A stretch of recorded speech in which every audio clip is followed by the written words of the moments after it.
Marta March es un ejemplo de triunfo profesional en el extranjero.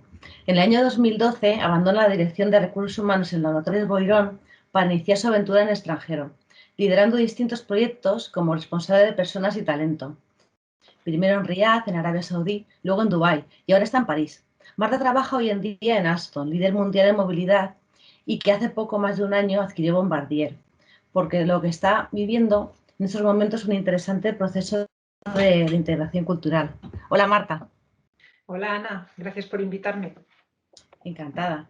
Marta, ¿qué te aporta tu experiencia en el extranjero? Muchísimas cosas, la verdad. Si tuviera que destacar dos, porque tenemos un tiempo limitado, quizá la primera que destacaría es que cuando sales fuera, sales de España y llegas a un país donde empiezas a trabajar con saudíes, con filipinos, egipcios, libaneses, te das cuenta de que tu realidad es solo tu realidad, pero que las personas que trabajan contigo tienen su historia, su problemática, bueno, tienen una vida muy distinta de la tuya y tienen realidades muy distintas, ¿no? Entonces te das cuenta de que tu trocito del mundo es un trocito muy pequeño, ¿no? Entonces es una cura de humildad y bueno, y ahora que se habla tanto de ser inclusivo, tolerante, pues uno realmente puede ser inclusivo, tolerante cuando reconoce que su realidad es una muy pequeña parte de la realidad global, ¿no? Y otra cosa quizá que me ha llamado mucho la atención y que siempre destaco porque quizá no la esperaba es cómo influye el lenguaje que utilizas en tu manera de pensar, ¿no? Y yo desde que me marché de España en el 2012 he trabajado en inglés, bueno, y la vida también la he hecho en inglés, excepto aquí en Francia, claro que es en francés, pero y te das cuenta de que el lenguaje condiciona tu manera de pensar. Entonces, tenemos un idioma muy rico, el español, ¿no? Y el inglés es un idioma mucho más directo. Entonces, a mí me ha ayudado, por ejemplo, a ser más directa, más concreta, a ir más al grano.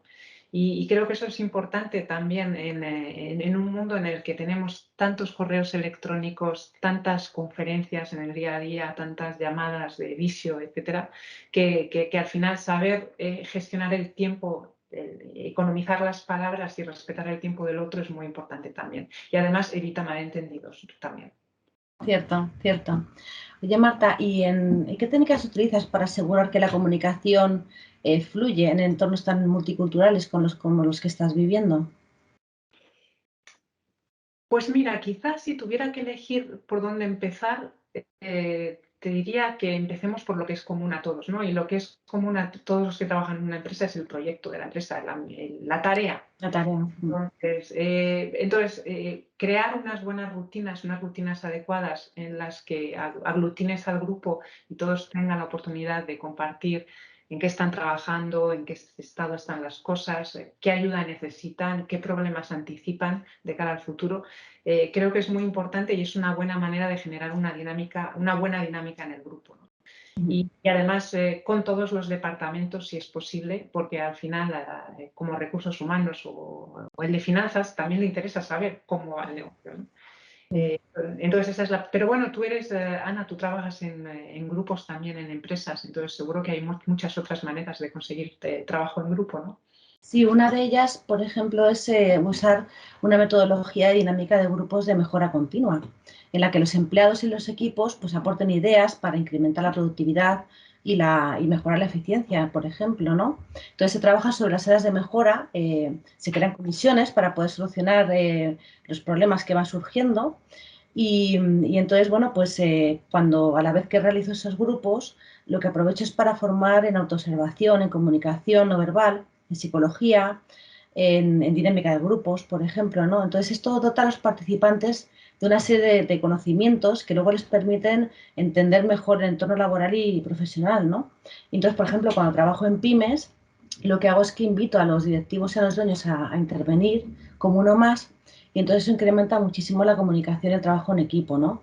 Porque es muy motivante al final para todos, ¿no? El ser tú dueño y partícipe de las mejoras que implementa tu empresa en vez de que sea una consultoría la que venga y te lo imponga de alguna manera, ¿no? Entonces, pero tú tienes también alguna experiencia en esto, ¿no?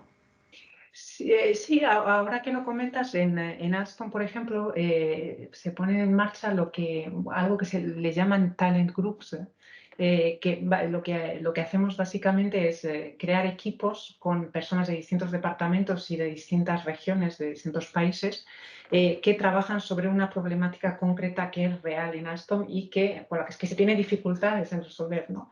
Entonces, es muy interesante porque esos grupos trabajan en esa problemática, luego presentan sus propuestas de soluciones y si consiguen convencer, incluso reciben un presupuesto y se ponen en marcha. Entonces, como muy bien has dicho, la gran ventaja de hacer algo así es que estás realmente resolviendo algo real, estás trabajando sobre la realidad, estás reportando algo que de verdad es útil para tu empresa, ¿no? Y que genera productividad, riqueza, bueno, Sí, como sí, lo sí. quieras llamar. Totalmente, totalmente. ¿Y qué más herramientas sueles usar para incrementar la comunicación interna? Bueno, yo creo que hay una también que es básica, ¿no? Que es la evaluación del desempeño y que para mí es esencial. Y es esencial porque primero ayuda a generar confianza entre un jefe y su equipo y luego ayuda a construir juntos, ¿no? A entender las inquietudes, a escuchar bueno, lo que el otro puede aportar, qué le preocupa, dónde se ve en el futuro, qué necesita para llegar a donde quiere ir, ¿no? Entonces creo que es una buena manera de alinearse y de construir juntos, bueno, tanto el futuro de esa persona en la empresa como el futuro de la empresa, ¿no? Entonces, pero bueno, claro, eso es el aspecto individual, luego eso tiene que ver, que utilizarse a nivel empresa también para otras cosas, ¿no? Sí, sí, de hecho, yo a veces lo que sugiero es que metan dentro del documento de evaluación las necesidades formativas de los empleados y paralelamente los jefes incluyan un informe sobre el potencial de la persona, ¿no? De potencial para liderazgo, para sucesión, etcétera. Entonces, esto te permite luego a nivel global en los recursos humanos poder gestionar pues, todo el plan de recursos humanos de la empresa realmente, ¿no? Interesante. Y luego, aparte de eso, qué más maneras usamos para incrementar la comunicación interna? Para mí hay una que es muy importante, que es fomentar la visión global, ¿no? Que todos los departamentos se conozcan los unos a los otros y se entiendan, ¿no? Porque eso genera que después haya una buena coordinación y un buen trabajo en equipo al final. Entonces, hay muchas maneras de hacerlo, ¿no? Por ejemplo, las revistas internas. Sí. Sí, en las revistas internas, de hecho, algunas de las cosas que solemos hacer es incluir entrevistas a los distintos departamentos, ¿no? En los que cuentan, pues eso, qué hacen, a qué se dedican, qué dificultades tienen, incluso les hacemos fotos, ¿no? Al equipo y eso les motiva mucho al que lo hace y motiva al que lo recibe, porque eso al final, además de incrementar la visión global, pues incrementa mucho la empatía, ¿no? Entre departamentos y mejora mucho el ambiente de las empresas, ¿no? Otra idea también pues, que a veces podemos aplicar es en el plan de acogida, cuando llegan los nuevos empleados, hacer una pequeña rotación interna en la que van pasando de un departamento a otro, por ejemplo, de oficinas centrales o cuando es una planta, etcétera, de forma que antes de desempeñar su trabajo concreto, tienen una visión de qué es lo que hacen los demás departamentos, ¿no? Entonces eso es muy interesante también. Pero creo que tú también tienes alguna experiencia, ¿no? De ese tipo de acciones, ¿verdad? Sí, yo creo que además que, por ejemplo, tener intercambios o visitas, ¿no? A otros departamentos, imagínate en empresas de construcción, como en nuestro caso en Alstom, llevar a la gente de finanzas o de recursos humanos a visitar bueno, la obra o los trenes bueno, donde se fabrican los trenes, es muy impactante, ¿no? Porque acerca el negocio, te hace entender por qué tus compañeros necesitan de ti lo que necesitan, entonces es muy potente. Y también en mi primera empresa, en los laboratorios, también lo hacíamos con el departamento de producción, ¿no? Tener personas que de la sede, ¿no? de los departamentos de soporte que pasaban un día trabajando en el laboratorio, ¿no? Para entender la producción, la logística, la atención al cliente, por ejemplo. Entonces es muy potente, sí, es muy potente y suele ser muy apreciado. Muy interesante.